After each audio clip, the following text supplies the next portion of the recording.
Hey, what's up guys? Zach here with Fire Ferment. Today I'm here with my buddy Luke. Luke and I are childhood friends. So we're out here at Luke's 5-acre farm. This is Luke's business. This is Luke's home.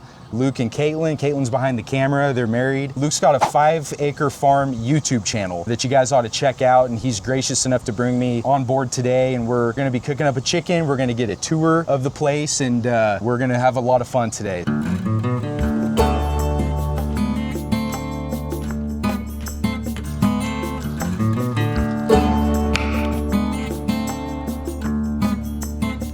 Luke, tell us about yourself, man. Yeah, so we've been in the chicken business for a couple years, and we kind of got carried away. For those of you watching that know anything about owning chickens, chicken math is real. Once you get one chicken, it's addicting.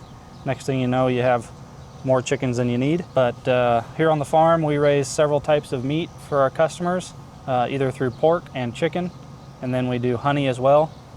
And then we have Texas Longhorns too. We haven't butchered any yet, but that should be an avenue in the future, having lean longhorn meat to sell. But so we try to have a meat customer and then a chicken customer, and we should be able to start shipping hatching eggs next year.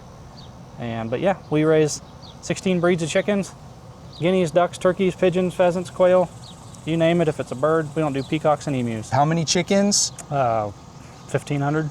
1,500 chickens plus all kinds of other animals that they grow and raise and sell. But we love to cook good quality meat. So once you start eating farm fresh product, either eggs or chicken or pork or beef, it's tough to go back to store-bought meat. So that's what we're doing today. And we have a chicken that we're cooking for my channel too. So if you guys want to go see a different version than what Zach's doing for this video, but the flavor in a pasture-raised chicken, which is what we're cooking today. These are birds that are moved every single day on pasture, on fresh grass. And they're raised for 8 weeks, which is the normal time frame for a Cornish cross, which is what these are. And the flavor profile in a pasture-raised chicken that's raised on the ground, not on a wire or in a big giant grow house, which is what most of your store-bought chicken is, the flavor profile is just 10 times better. I mean, if you've never had one, you'll learn today that it's different. Yeah, I'm excited. Yeah. In fact, I plan on doing in a future video a head-to-head comparison. So I'm gonna use one of Luke's 5-acre farm pasture-raised chickens, and I'm gonna compare it to just the cheapest commodity store-bought chicken I can find, which is typically what I've done. I've got a chicken video, and I've smoked a lot of chicken throughout my adult life. And you know, this is something that I'm excited to do a comparison here. So I'll tell you what, we're gonna get our chicken prepped. We're actually gonna do a beer can style chicken, which I've never done on the channel. I'm really excited to try this out. So let's get this prepped up, and we're gonna get a tour, and hope you guys enjoy. We'll take you along for the ride. I'm gonna grab this chicken right here. This is his pasture-raised 5-acre farm chicken. So we're gonna get this opened up and seasoned up and trimmed up.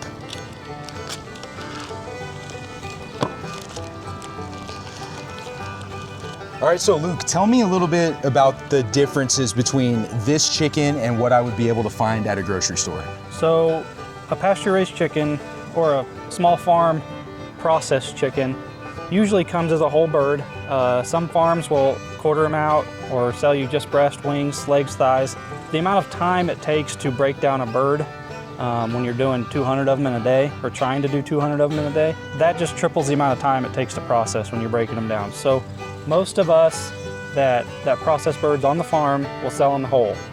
But we leave the neck on, and we cut the tail. On the base of the tail, there's a gland that you have to remove. So we just take the whole tail off. You're gonna find a lot more fat, and you're gonna find it's a lot juicier. We take ours to 8 to 9 weeks, which is the Cornish cross, which is the same bird essentially that you find in the grocery stores. But they're usually taking them to 4 to 6 weeks, which is why they're smaller than these. Some of my chickens will get up to 9 pounds in 9 weeks, which is huge. It's a huge chicken. Most people don't want that big of a bird. But you're gonna find that it holds its moisture a lot better, probably because it's raised on good quality feed and grass every day, and bugs and insects, and they get sunlight. Yeah. A little bit of vitamin D. Yeah. Yeah. Well, you talk about more fat, you know, fat is flavor, guys. Yeah. So, and it's also what our mouths perceive as moisture. So when you're eating something like a chicken and you like that moist flavor, I know a lot of people may not like that word moist, but when you're experiencing moist or damp, whichever, you're either a moist person or a damp person.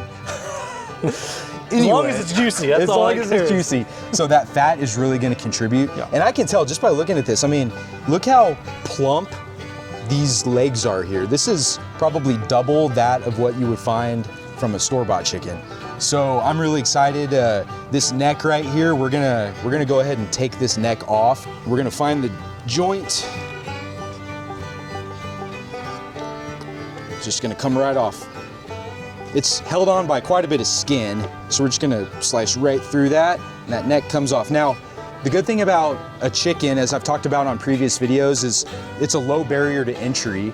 So essentially what we're looking at is not a lot of trimming, and that's what it boils down to. We've got some skin here that we're just gonna go ahead and trim off.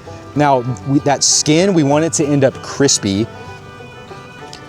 That's what makes chicken so delicious, is crispy skin. We don't want dry, rubbery skin, and any loose hanging skin, it's just gonna end up dry and rubbery. First thing, we're gonna pat it dry. Now this is important because there's a lot of moisture in these chickens, a lot of water content. That water content is gonna prevent that chicken from getting super crispy. So we're gonna pat it dry, get that water content off the surface as much as we can. And then a little trick that I've got here to help out with the crispiness is I've got some Pam spray. This is just canola oil. I use this for all kinds of things. We're gonna go in and we're just gonna hit the chicken with just a little bit of Pam spray. Don't have to use a whole lot.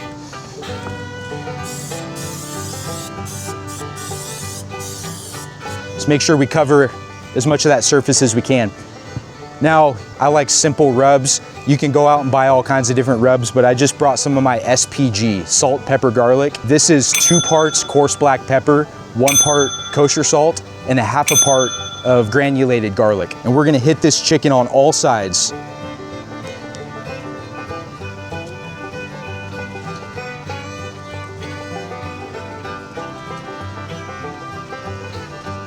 Every single nook and cranny, every single part, we're gonna make sure we cover with that rub. That looks pretty good to me.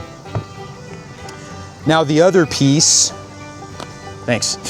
So we've got this chipotle chili powder that I'm also gonna use. This is gonna add some good spiciness and some good smoky flavor. The reason I'm doing this is because we're cooking this on a pellet grill as opposed to an offset smoker like I usually use. An offset smoker is gonna give us a really good wood fire smoke flavor. Pellet grills, in my experience, they don't really provide as much of that smoky flavor, and that's okay, but I like to supplement with a little bit of this chipotle chili powder, and that's gonna help out. So we're just gonna put a really light dusting.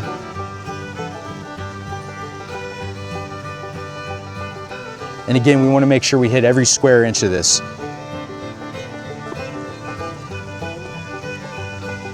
Okay, that looks pretty good to me. Now some other things that we have here. We've got our beer that we're gonna use. This is a 1/2 can of Cross Strain Brewing Company. It's a lime beer. It's gonna give us some good citrusy notes to this chicken. So we'll set that off to the side. I also have some of my herb infused ghee. I've made a video on this previously. This is a little trick that we're gonna use at the very end to help crisp up this skin. So I'll show you this little trick here in a bit. All right, so now we're going to get our beer can chicken holder. So we'll set that down. We're gonna put our 1/2 can of this lime beer. So we're gonna put this chicken straight on, just like that. All right, so we're gonna take this chicken and we'll put this on the smoker. Luke is gracious enough to have his Traeger pellet smoker that's going on right now. It's at 200 degrees. And there's another chicken on there for Luke's channel. So you can hop on over to his channel and see the cook that we did for his channel. So we're gonna go over to the smoker and we'll put this chicken on.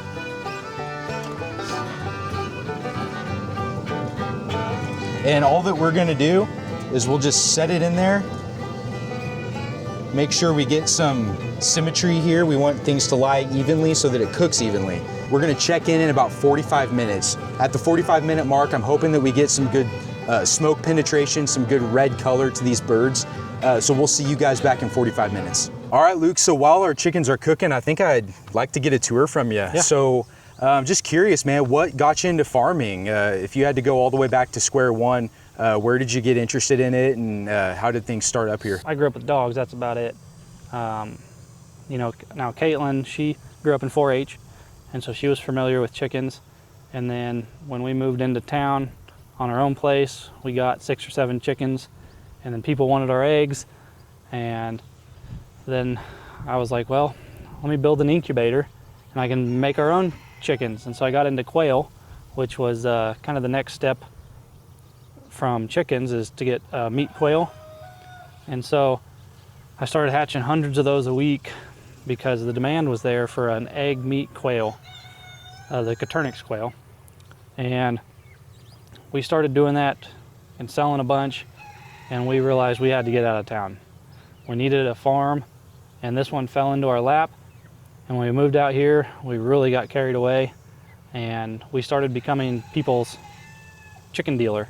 We started breeding up to 16 different breeds of chickens, and quail and pheasants and ducks and guineas and geese and turkeys. And we try to have a little bit of something for everybody. And we've become the largest chicken breeder in South Central Kansas. And so now we have people from all over the Midwest that come and buy chickens from us. So it's been pretty cool to really expand. And now our YouTube channel's really grown. So that's really opened up a whole lot more doors.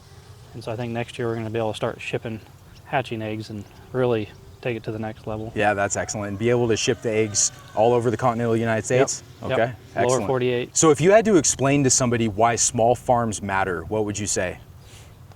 So small farms are a dying breed. Corporations are really hurting us little guys because they can make stuff so cheap because they have the feed mills, they have the crop ground, they have the processing, they do everything in-house, and so they can do large scale and bring it so much smaller. And their quality control, they want to make it as fast and as cheap as possible, so they can get it into the stores and get it to the consumers. So small farmers take so much more pride in their product, and they actually care about how the animal is treated before it's processed and put onto the table. And when you get into that aspect, the flavor qualities just get so much better. And so these small farms take so much more pride in their product, and you'll notice that in the flavor. Now it's going to cost more because we don't do it at the large scale, but there's somebody somewhere close to you, whoever's watching this video, that does something similar to this, either raises chickens or pigs or beef. You can find people like us at farmers markets. You know, it takes everybody to support small farms to keep us alive. And once you get a product from a small farm and you taste the difference, you'll just want more and more. And so the more we can support small farms and keep this from dying, and get quality, healthy, better tasting food on our tables. And we've noticed this the last several years since COVID. I know. You don't say. Since 2020, people have started questioning what goes into their food, what goes into their body. And so you're finding a lot more people looking for organic or pasture-raised or some of these labels that go on their food products that they consume. And so that's really helped us small farms take off, and you're finding new people reaching out to us and small farms every day. So I think we're on the road up. Regenerative agriculture is on the way up. We just need everybody as a whole to really start supporting quality, not quantity. For sure. So what is the most important thing a consumer can do to support sustainable farming? So obviously, any product that they produce, you can buy, obviously, and then talk about it. You know, food a lot of times isn't something we talk about, we just eat it and move on with our day. But if you find a product from somebody locally, your neighbor, whoever it is, talk about how good it is. Try to convince people to make the switch over to a quality product, or your local farmer, and really get them on board, invite people over. What is the one chore that you love and the one chore that you would trade away instantly if you could? Whew, man, this is gonna get PG-13. The one thing One thing I love the most, and you can call it a chore or not, but I love selling the product. Even if it's chickens, live chickens, if it's eggs, honey, I like the interaction with the customer. Some days it seems like a chore when I have 7 or 8 customers to deal with, but getting to talk to them and getting their feedback on our product is what I really enjoy the most. Obviously, I like doing anything out here when the weather's nice, but when it gets up to 100 degrees, that could fall in my least favorite thing to do. But my least favorite thing to do is cutting nuts off of pigs. Okay, yeah. So probably didn't think about that. And if you don't know anything about raising pigs, you have boy pigs and girl pigs. Girl pigs are gilts until they've had a litter of piglets, then they're sows. And boy pigs are boars until you make them its, and then they're barrows. So in order to get a better flavor profile in your male pigs, you remove the nuts, and same with steering out cattle, and it keeps the testosterone out of the meat. Yeah. But doing that process is not necessarily the funnest. I can imagine. So you're a surgeon as well. Apparently, farm certified. The School of Hard Knocks. That's right. Yep. YouTube taught me how. You can learn anything on YouTube, by the way. Anything. So do you feel like you're living in the past or the future or both? Both. Now our current setup is we have a 1880 dairy barn and live in an 1890, 1880 house. Like, everything's old fashioned around here. The wiring's old, the plumbing's old, you know, everything we got to do ourselves. We don't have a mechanic down the road.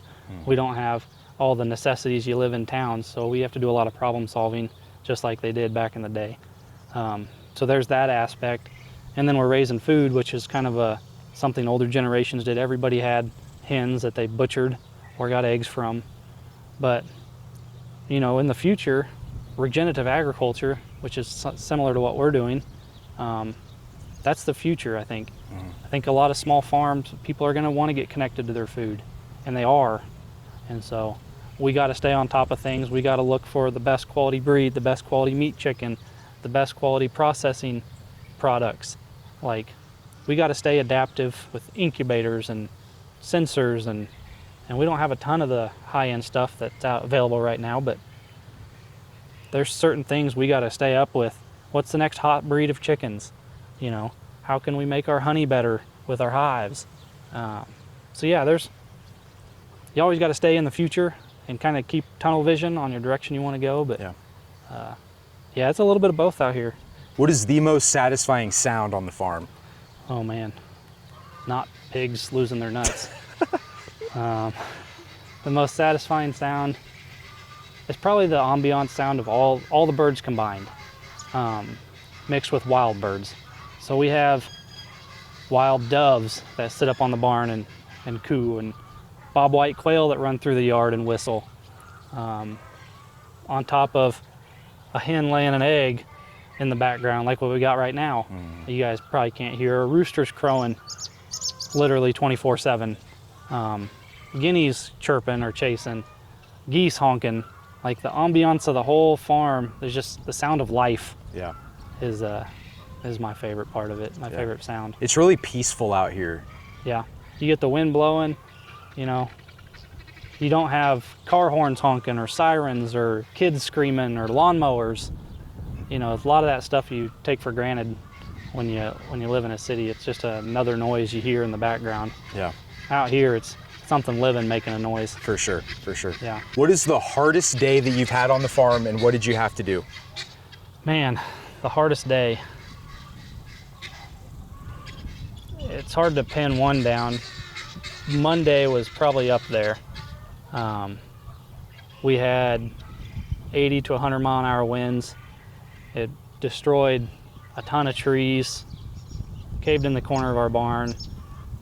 We were up at 3 a.m. trying to save chickens and pens and animals and livestock, and making sure our birds out in the pasture were alive, making sure our fence for the cows didn't go down, making sure our huts for the pigs didn't take flight, all while getting downpoured on. And then obviously the next day, a whole day of cleaning. Yeah. A disaster. A couple months ago, we had a tornado a mile from our house. You know, there's stuff out here that will humble you pretty quick when you think everything's peachy. But most of the hardest days out here aren't the days you get control of. Right. You know, those are the easy days. You count your blessings when it's nice out like this and a light breeze. Yeah. All right, guys, so it's been about 45 minutes, so we're gonna take a look at our beer can chicken. This is the point where I'm gonna put in a couple thermometer probes so that we can monitor the rest of this cook. Now at this stage, what I'm hoping to see is a lot of good smoke absorption, a little bit of color. It probably won't look a whole lot different than when we put it on there, but we wanna see that rub start adhering to that bird, and we're gonna get the smell. We'll get the whiff of this coming through, and that's gonna tell us, you know, if we're right where we need to be. So we're just in monitoring stage right now, so we'll put these thermometers in. Let's take a look. Oh yeah. All right, we're coming along. So that's our beer can chicken. And this one over here, this is what we're doing for Luke, for his channel. So again, hop on over to 5 Acre Farm YouTube channel and you can see our cook for this other bird. So I've got my ThermoPro TP980 Temp Spike Pro thermometers. We're gonna put these in.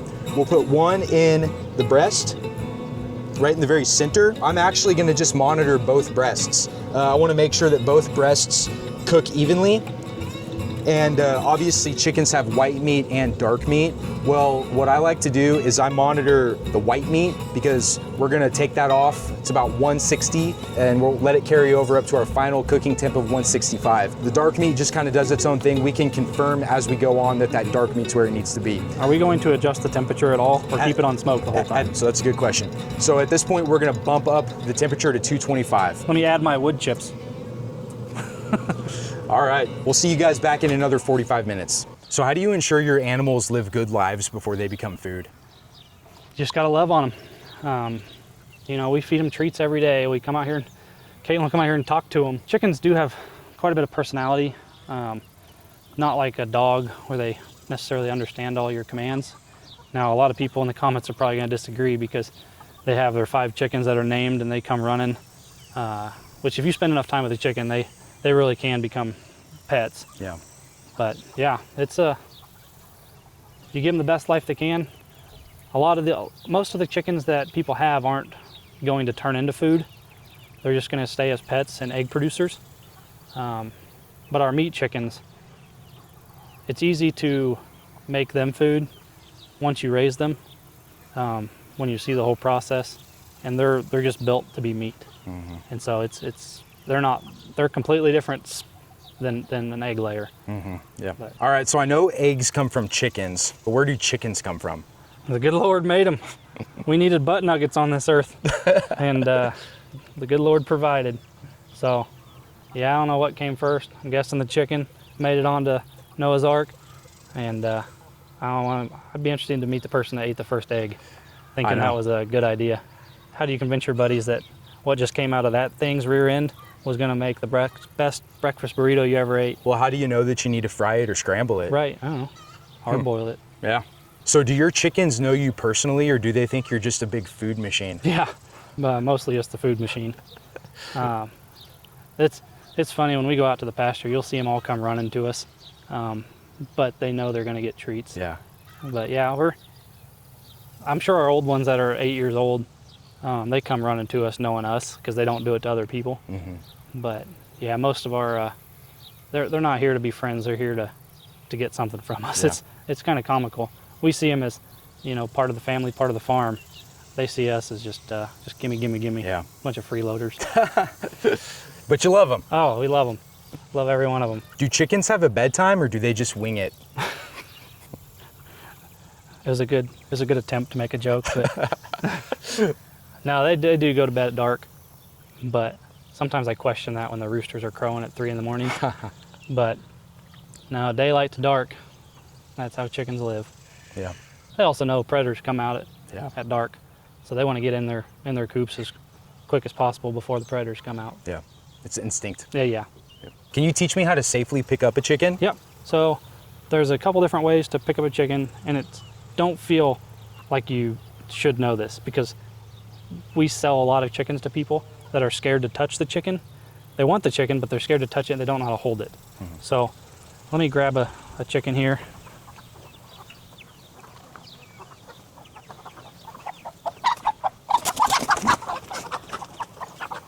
They don't want to be picked up. Well, yeah.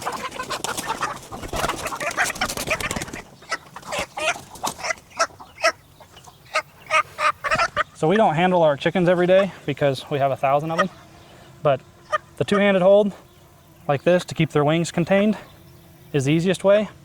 Or if you bring their wings back and just hold them at the base of their wings, that is another safe way. A lot of people hold them by their feet down, which they usually don't flap, they go relaxed. That's a safe way to hold them. But the most common is, the easiest way to contain them, to keep them from hurting themselves, is just by the base of their wings like that. Can I try it? Yeah. There you go. Wow. It's heavier than I expected. And that's a little one. That one's only probably 4 months old. Wow. So when they get up to 6 months to a year old, I mean, they're full size. They're butterballs. Just a little baby. Yep. Okay, just set it down. They'll always land on their feet like a cat. You can throw them up in the air and they... Flap its way down? Yep. Do chickens have names, or is it best for me to not get emotionally attached before we smoke one? The meat chicken, the Cornish cross, you'll enjoy smoking it more than you'll enjoy raising it. Just because their whole goal in life is to get big quick, eat, and poop. Yeah. And they're really good at those three things. They don't have the personality that like a laying hen does. But yeah, there's a lot of people that have 5 or 10 chickens, and they all have names. We have a couple that have names that have been around here for a long time, or they were given to us with a name.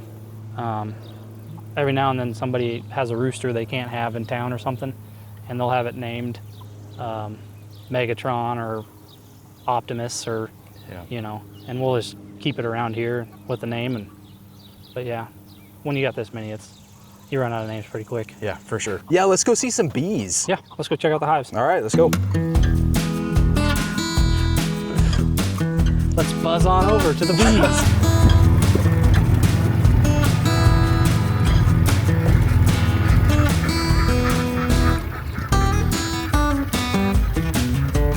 We're over here at the bee yard with Zach, and I'm talking as if this is my channel, but we are going to give Zach a big jar of our world famous honey, which isn't that world famous, but we're gonna let him taste test it.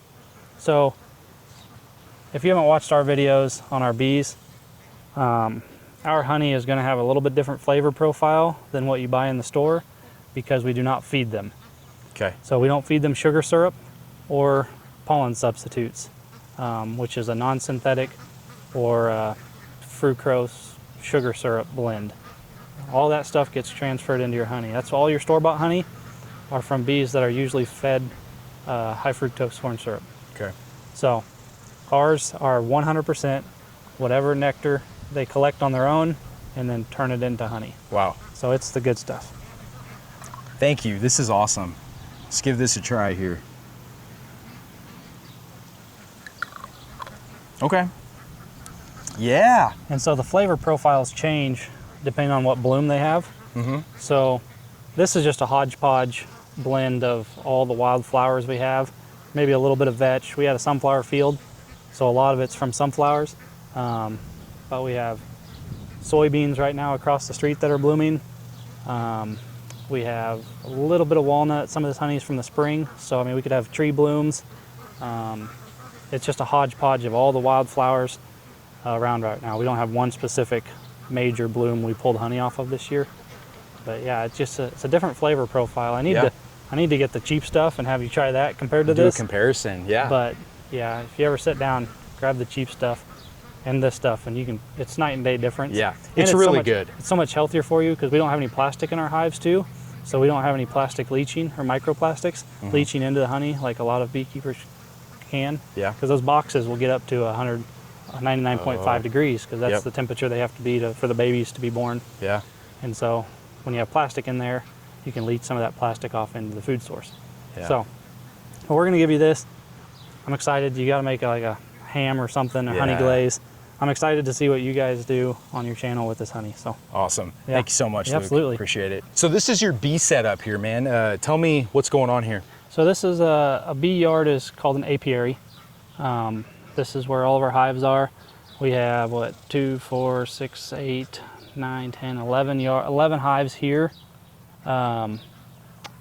These stand-up ones are a custom design that our mentor builds, but they're more of a natural hive style, like if bees were building in a tree, than the ones on the end, which are considered Langstroth hives.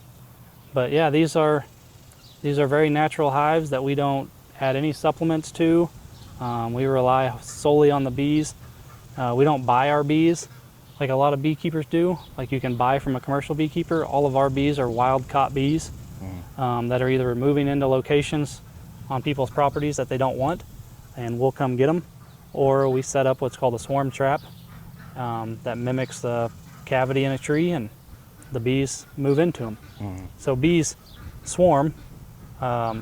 Bees are always repopulating in their hive, and once they outgrow the space they have, the queen and half the bees will leave, and then the bees that stay will make a new queen. So they got to go somewhere. 75% of the bees that leave a hive don't survive because they don't have adequate place to live. And so our swarm traps and our hives are perfect locations for them to move into right away and start building a new life. And then when our boxes get too full, we'll split them. We'll take half the bees and put them in a new box. Okay. So, but yeah, these are what we call input-free beekeeping and beehives, where they're built specifically to not need to feed your bees. They're super for the winter and the summer. The ventilation and insulation are perfect for our climate. Yeah. But Now, yeah. how many bees per box? The average bee box here, I think, is probably close to 10 to 20,000. And their lifespan is fairly short. It all depends on how far they have to travel to get food. So they could live up to 6 months or 3 months, depending on how much they have to work. But yeah, they're packed in there. If bees disappear, we all die. Can you explain that to me like I'm 5? So the easiest way to say, I think I don't know the statistics to a T, but they say 1 in every 3 bites you take is either impacted because of a bee or a pollinator of some sort. So now you may not see it here, but it's just like the soybeans across the street. Those soybeans need pollinated. Our cotton fields need pollinated, and all these other parts of the U.S. and the world, the plants that they survive off of, if it be in almond farms or orchards, apple orchards or vineyards, all that stuff relies on a pollinator, and bees are such a huge pollinator. I mean, if you stand here and watch these guys, it's just a highway going in and out of here. And they're going out and pollinating plants, as well as taking some of the resources to come back for them. Yeah. So it's a huge part. Pollinators in general keep this world going, and we have to, a lot of people don't realize that, but we really have to take care of our pollinators. Yeah. Because without them, it's a completely different world. Do your bees know that they're working for you, or do they think you're just stealing from them? I don't think they know either. I think all they know is that they're going to get nectar and pollen to feed their babies. And that's their whole job in life, is to make more of them, because they know that they don't live forever. Yeah. Have you ever been stung and thought, yeah, I deserve that? Yeah. Yeah, it's like I said, our bees are so chill that if you get stung, you're doing something to piss them off. And it's usually not our fault. Like, we'll accidentally grab a frame and pinch a bee, and then they turn around and try to sting you. Now, we have protective gear on to keep us from getting stung, but I mean, we can stand right up here next to these boxes and walk right amongst the bees, and you can stick your hand right up next to bees coming and going, and they don't give a care in the world. One just bumped into me. Uh-oh. Better watch out. You may not, you smell like a sweet flower. Can you teach me how to safely pick up a bee? I could if I had the gear on, but you gotta hold it behind the wings or by the feet. What's the single biggest threat to bee health, and how can small farmers fight it? To bees in general, there's a couple mites. There's a varroa mite, which is becoming a problem in commercial beekeeping. And there's ways to treat them with chemicals.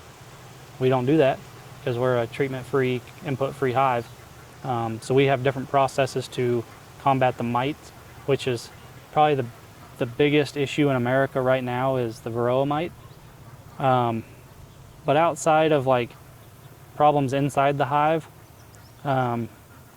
bees in general are running out of food sources in the wild. That's the main reason they're dying, is because there's not enough blooms.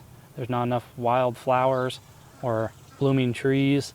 And a lot of that goes back to the large-scale agriculture practices that we have in the Midwest and in the country, where you take 600 acres and turn it into one monoculture crop that has one bloom for 2 weeks of the year, and then that 600 acres is now worthless for 340 days of the year, if that makes sense.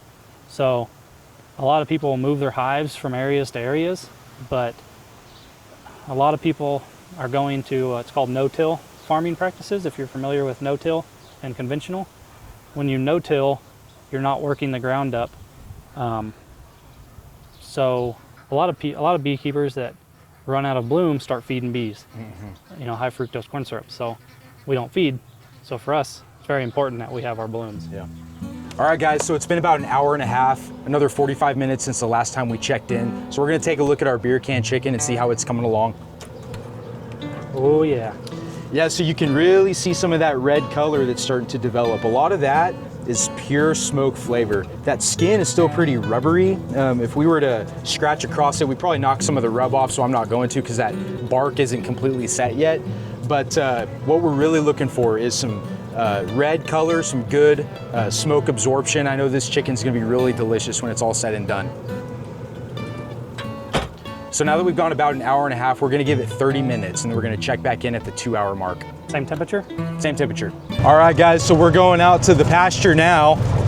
See what our egg process for our eating eggs looks like. We're gonna go look at what I call the egg mobile, which is chickens on pasture.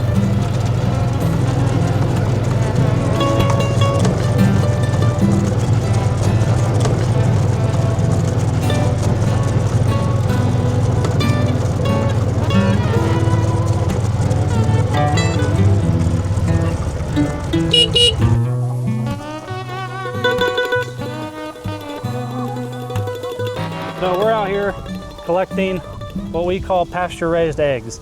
So I'm gonna give you a dozen, and you gotta take them home and make like the ultimate breakfast sandwich or something. Thanks, or do whatever you man. want with them. But so pasture-raised eggs, there's a lot of good stuff in this natural vegetation that goes into making a super rich yolk. And it has a different flavor profile than your store-bought eggs. But this is our fenced-in area. There's plenty of grass to eat, surrounded by a hot wire fence so no predators can get in here. And then what I have here behind me is what we call the egg mobile. So let's go get eggs out of the egg mobile. Let's do it.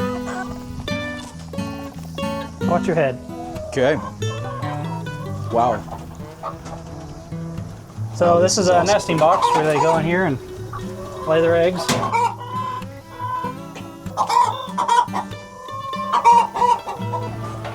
So you open this up. Wow. And there's all these good clean eggs. So you just grab them and Just go in. gently drop them in here in your basket. Okay. We'll go a dozen. We'll do all of them. Well, Wow. we'll put all of them in here. Thanks, man. But we collect eggs every day just like this, and then we sell a lot of our eggs to customers. We sell about 60, 70 dozen eating eggs every week. All right, guys, so it's been a total of 2 hours. We cooked the first 45 minutes at 200 degrees Fahrenheit, then we cranked it up to 225, and we've been rocking for a total of, probably an hour, 15 minutes total at 225. So 2 hours in total. We're gonna take a peek here and we're gonna see where these chickens are at. So yeah, we can see here on the color, we're nice and quite a bit more red. There's even more smoke development. We just did an internal temperature of these, and we're running about 118, 120 internal on the breast. So this chicken here, it's about done accepting smoke. So now it's all about cooking up. So we want to take this chicken, and our final serving temperature is going to be about 160. So we're actually gonna end up cranking this temperature of the smoker up to 325 now. It's all about crisping up the skin now. So we're gonna finish off this cook at 325, which is gonna help us crisp up the skin and get those chicken breasts all the way up to 160 internal. Should be done real soon. We'll keep you guys posted. So now that we've seen the pastured chickens, let's go out and see our pastured beef program, even though we haven't eaten one yet. But we have registered Texas Longhorns, which is the breed we chose, which is known for their personality, their docileness. Even though they are very intimidating, they are extremely docile. They'll all eat out of your hand, and we'll feed them here in a second and show you guys. But they're a very lean meat, which is why a lot of the health benefits, unlike an Angus. Most people like their steaks with a little bit of fat. That's why Wagyu is so popular. But lean meat is a higher protein, low cholesterol meat, which is becoming very popular in today's society right now. So this is similar to a buffalo meat, longhorn meat.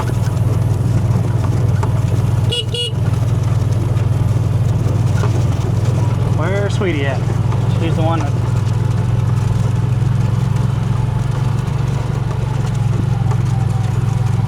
Well, we might have a calf on the ground. The fact that Sweetie is way down there by herself with Autumn, we'll find out here in a second. Sweetie's pregnant. Yeah, so Sweetie is our black and white cow. Usually when they separate themselves from the herd, then they're close to dropping their calf. And this is the first day she's been away from the herd, so it's a good sign. She may have dropped it or she's getting ready to. We knew we were within a couple days. But let's feed these guys real quick so they don't harass us. Into their mouth. Okay. Don't set it. Just push it in. They'll open up for you. As fast as you can shove them in there. Let me give you a couple so you're occupied. There you go. Reba will shove it in there. Hi, Reba. Wow. Did I shove it enough? Yeah. Lucy, her mom back here, really likes to use her tongue. That's so sweet. Hi, Reba. I'll give you a couple. Oh, don't drop it. So these are pellets and yep, range cubes is what we go by. Range cubes. What are they made of? Grains, and a lot of the minerals are in there. Okay. How old is Reba? She's a little over a year old. Okay. So her mom is a little over 2.5 years old, or 3. June is about 5. Sweetie down there is pushing 9. Okay. And then the rest of these heifers are almost a year old. So when, what age are they fully grown? So their horns will grow their whole life, but they usually max out at like 5-6 years old. Okay. So Reba's still got a little ways to go. Oh yeah, she's got a lot of horn to grow. You're still a kid. So like this cow over here, Annabelle, her horns should be over almost close to 90 inches tip to tip when she's done growing. Wow. And what's this one's name? June. June. How old is June? 5. 5. Okay. So she's got more of an upwards horn. Nowadays, people are growing to have them go out, like Lucy. Mm-hmm. So these two heifers over here are going to grow out quite a bit. Yep. 100-inch tip to tip is kind of what people are shooting for nowadays, which is a huge wingspan. Yeah. Now, are they threatened by predators as well, given their size? No, I didn't think so. So even with their babies, the reason we chose Longhorns is because they're easy calvers. They're a small-bodied calf, and their moms are super protective because they have weapons on their head. Yeah. So unlike Angus, where they don't have to worry quite as much with Longhorns, because the predators don't even come close to them, the coyotes and stuff. Yeah. Let's go check on Sweetie and see if they know exactly where the tip of their horns are. She'll smack that scoop out of your hand. Wow. Yeah, you want to hop off real quick? I know, you got a baby. Is there a baby over there, Autumn? So that's Sweetie's last year's calf, Autumn. Okay. So Autumn's a year old. Yep. Autumn, you got some food here. Oh, there's a little baby calf. There you go. A little black calf. Autumn's freaking out. She's got a little sister. Her brother. But we've been waiting for this day for a while. Even Marley's coming to check it out. Sweetie's got a healthy little black calf up and on her feet. You're my lucky charm. Heck yeah. We've been checking 3 times a day waiting for this calf. Did you guys check this morning before we got here? I had a fire department training today. Oh, okay. She didn't have it last night, but I thought she would be close because her udders were big. Her udders are very big. Yeah. But she hadn't started separating herself yet. So that's what they do is they'll separate. recluse. So a lot of times they'll hide their baby. Yep, little bull calf. Hi, sweetie. How's your baby? Autumn, she's nice.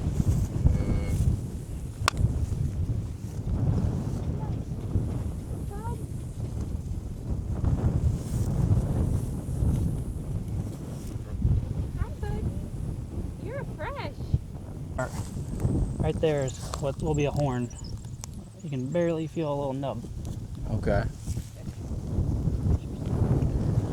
All right, guys, it's been about 3.5 hours. We just finished up. Let's take a look at this beer can chicken as it's sitting up here. Look at that dark color. All of that is nice heat that this chicken has absorbed, all that smoke. That seasoning is really built upon that skin, so we got a nice crust. I'm gonna pull these thermometers out and we'll get this chicken off and then we'll slice in. We're gonna bring it on over to the cutting board, guys. There it is in all its glory. All right, so now we're inside and I've got this herb infused ghee on the stovetop. And this is the little trick I was talking about. What we're gonna do to help aid in getting that skin super crisp is we're gonna get this ghee up and we're gonna get it boiling hot. And when it's boiling hot, then we're gonna take it off and we're literally gonna just drizzle it over the chicken. That is really gonna grab that skin. It's gonna make it super crisp. So we're gonna show you a little bit of that. All right, guys. So this is ready to carve into. We're gonna take this and we'll just set that off to the side. Now, as a reminder, this ghee is infused with a lot of garlic, rosemary, thyme, sage, and Italian parsley. So thank you, Luke. So we're gonna take this and we'll just simply dump it directly over the top. So we're getting that skin crispy, and then we're also infusing a ton of that flavor directly onto this chicken. So we wanna make sure we get as much of that skin as we can. Perfect, that ought to do it. So what I focus on when I'm carving a chicken is I start off with the breast. So we got the breast facing up here.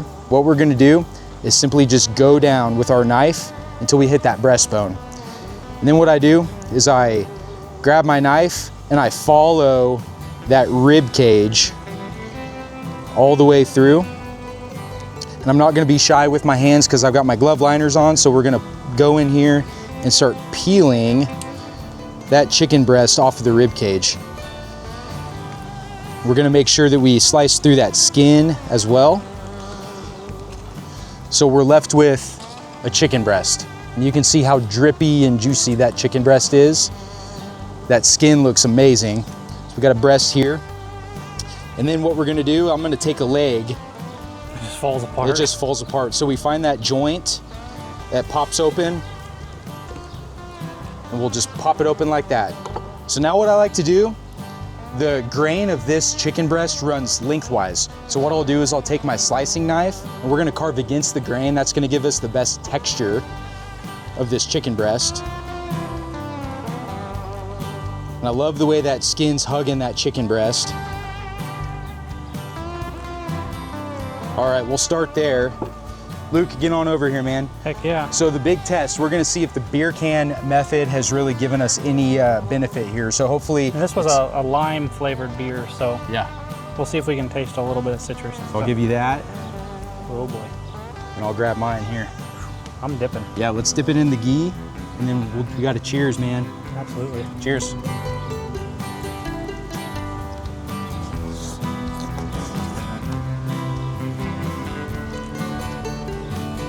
Super moist, Smoky, obviously. crispy. That ghee trick really helps crisp that skin up even more. Yeah, that's one of the biggest shocking points is how crispy that skin is. And when you pour that like almost boiling on it, it really tightens that skin and really brings it together. Yep. The flavor profile and the SPG really, there's so much flavor packed into one bite. What about that chipotle chili powder? Light after kick. but I've cooked a lot of these chickens, and I'm not sure I've had so many magnitudes of flavor in it. Like you have a juiciness flavor, then the SPG flavor with the smoke flavor. I haven't quite picked up a lime flavor yet. There's really not a lime flavor. There's not a beer flavor. But then you have the butter flavor, and it's just like the crunchiness of the skin. I really do think the beer can method adds to a lot of the juiciness. Right, that's just the moisture. The moisture that meat takes on as it cooks. So I'm gonna dig into one of these legs. Luke, you want one? So yeah, I'll take the other one. Okay. Now we're just straight caveman. That's right. The skin is so good though. Cheers on that. Yeah. Oh yeah, it's hot. I burned my face. It's so good. And you can see it just falling. It's just falling off that bone there. Super moist. That dark meat, it's always a winner. I'm a dark meat kind of guy. I prefer the dark meat over the white meat. So I would call this a big, massive success. I've never gone straight like SPG. We've always had like some chicken blend or some seasoning blend. But man, how well they go together. I know everybody talks about it, I just never did it. But man, that's good. That's probably good. Whoa! Okay, that's not a bee. I thought that was a bee. Yeah, that was delicious. So, hey, I've got some presents for you guys. Just to say thank you for having me on your channel. Caitlin, if you want to come on over here, introduce yourself to the group. This is the boss. So if you watch my channel, you'll see her reference as the boss. Yeah, yeah. So guys, brought goodies with me. So Caitlin, that's for you. Love it. And so these are shirts and cookies. Heck So, Thank you. yeah, you're welcome. Look how creative Zach is. He does such a good job on his cookies. You thought he was just barbecue. He's got a soft spot of making bumblebee cookies. What can I say? Actually, guys, full disclosure, it's my wife, and she's the artsy one between the two of us. And so, yeah, you guys can Don't say blame her. thank you to Katie, my wife. So, what are you most proud of about your farm? We're turning a lot of these old farmsteads in the country are just they're just falling apart.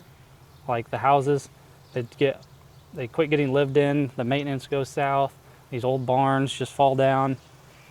We've turned this farm into something that could have just fallen to the ground over the next 15 years, and we've really brought it back to life, gave it a new home. We've been able to share our lives with so many people all around the world through YouTube and social media, and so it's been pretty cool there's so much history in these old farms that I think needs to be preserved. So that's one thing I'm real proud of here, and then providing quality food and meals for people that really, really enjoy them. So that really keeps me going. If you could inspire one young person who wants to get into farming, what kind of wisdom would you give them before they get started? You better be willing to work twice as hard, twice as long for half the pay, or no pay for the first couple of years. It's not easy. Anybody in agriculture is going to tell you if they ever worked a 9 to 5, they're going to tell you 9 to 5s 8-hour days don't exist when you're a farmer.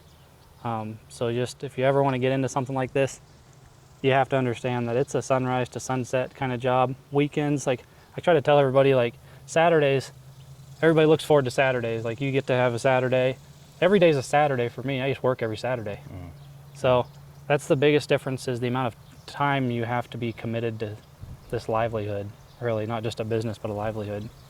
But yeah, if you know that going into it, you won't be surprised when all your buddies are going to the lake on the weekend and you get to be stuck at home tending to all your animals. Yeah, it's a labor of love. It is, but that's just it.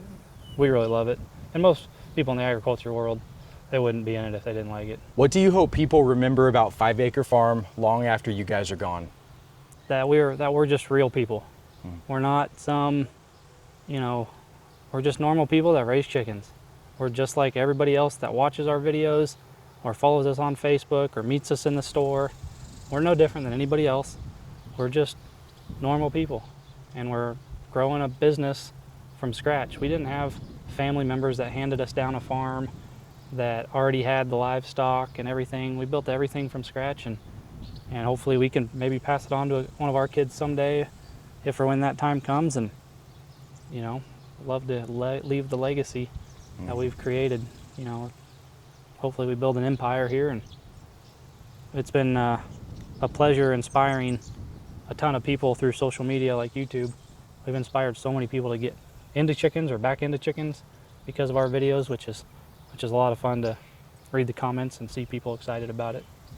So we're trying to get people chickens one at a time. Next thing you know, you'll have chickens. I'm just gonna drop them off in your backyard. Please. Yeah, free butt nuggets. That's right. Yeah. Well, Luke, thank you so much for having me here today. Absolutely. This has been a blast, man. Welcome back anytime, man. Appreciate it. Those chickens were delicious. I send call you them home with some more. successes. Yeah, I'm excited to try out some of the stuff you're willing to part with, and everybody be on the lookout for future recipes with some goodies from 5 Acre Farms. Yeah, we're excited to watch more videos. Hopefully you guys are too. If you aren't subscribed to his channel, hit the subscribe button. If you came over from my channel, tell him I sent you. But yeah, Zach puts a ton of time into making his videos. I know he's not going to brag on himself, but the amount of time that he invests into making content for you guys is way more than I do on my channel. So show him some love, enjoy his channel, follow his recipes. He does a great job of talking about how to do every step of the process. And there's something on his channel for everyone, I guarantee it. So go follow his channel, or you're already here, but watch more of his videos. Thanks, Luke. Yep, thank you. Yep, we'll see you next time. Yep. Record? Yep. Is it chicken dance?